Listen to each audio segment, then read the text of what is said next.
lakini hana mizizi ndani yake, lakini hudumu kwa muda.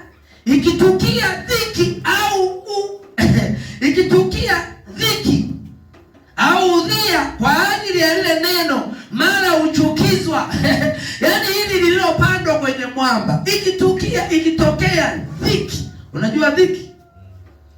Nani hajui dhiki? Nyosha mkono kama unajui dhiki. Lakini kama kuna mtu anajua dhiki, atupe mfano wake, au dhiki atoe mfano. Dhiki ni nini? Msongo wa shida nyingi zilizopo duniani.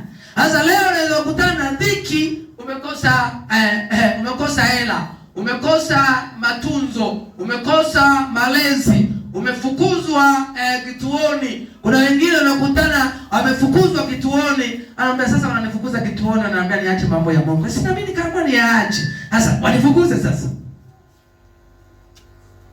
Halo? Anasema kwamba sasa wamenifukuza kwao kwa sababu nimeokoka. Mimi nikaona mimi niwasikilize, maana ndo nawafuata.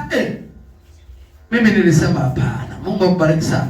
Wanifukuze, wanisinifukuze, nina mahali pa kwenda, ni kwa Yesu Kristo mwana wa Mungu. Sema amen. Ambapo ukija kuangalia, usije ukajifikiria wamenifukuza duniani sina makao, lakini yupo kiongozi wako Yesu Kristo mwana wa Mungu, ambaye aliyesema, njooni kwangu ninyi nyote msumbukao na wenye kulemewa. Kulemewa ndio hizo dhiki, kulemewa ndio hayo hizo shida, nami nitawapumzisha.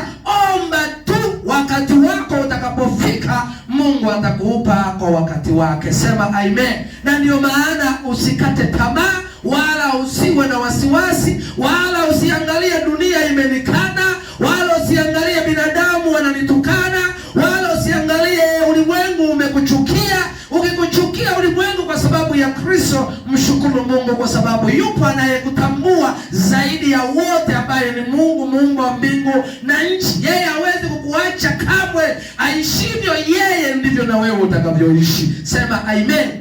Mwambie jirani yako usikate tamaa. Kwa hiyo hata kama watu wanakuchukia, inatokea shida, inatokea adha, usikate tamaa.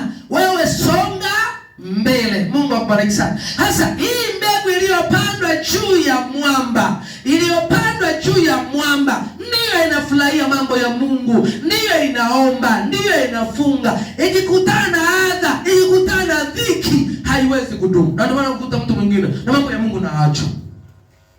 Unasema mambo ya Mungu, unamzilia Mungu. Unamzilia Mungu. Muulize jirani yako, unamzilia Mungu? Yaani hiyo ndio mbegu iliyopandwa kwenye mwamba. Itashangilia sana siku ya kupokea kwake, na itadumu kwa muda, lakini baadaye ikija adha au shida au kitu chochote chenye kukwaza, chenye makwazo, anaamua kunyosha mikono, anaamua kurudi nyuma.